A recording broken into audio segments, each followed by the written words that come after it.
USA မှာနေတဲ့လူဆိုရင်တယောက်ထက်တမချွတ်ချွတ်တာတာနေမယ်ဆိုပါစို့တလကိုလက်ရှိတဆိုင်ကာလာနေထားဒေါ်လာ3000လိုအပ်တယ်ဗျတလမှာဒေါ်လာ3000ဆိုတော့တစ်နှစ်စာ7နှစ်နဲ့မြောက်လိုက်မယ်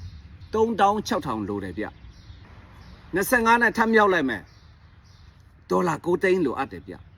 စင်ကယ်ဓမ္မတယောက်အတွက်ဒေါ်လာ9သိန်းရှိပြီဆိုရင်အလုပ်မလုပ်ပေးနဲ့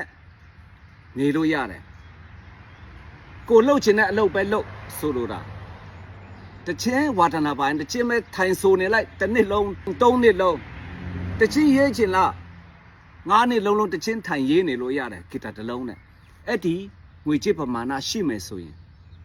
ဒါပေမဲ့တစ်လ3000ထက်ပိုသုံးလို့မရဘူးနော်ဒီနည်းတွေဟာပေပုံစံနဲ့တွက်ကြတာလဲဆိုတော့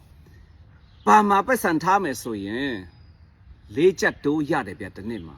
ဒေါ်လာ9သိန်းရှိတယ်ဆိုပါစို့ပါမှာတွက်ထားမယ်ဆိုရင်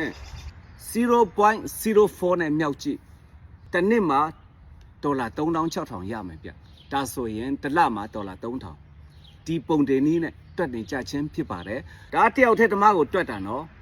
လင်မယား2ယောက်တွက်မယ်ဆိုရင်နှစ်နဲ့မြောက်လိုက်ပေါ့ဗျာဒါပဲဒါအလွယ်ကူဆုံးနည်း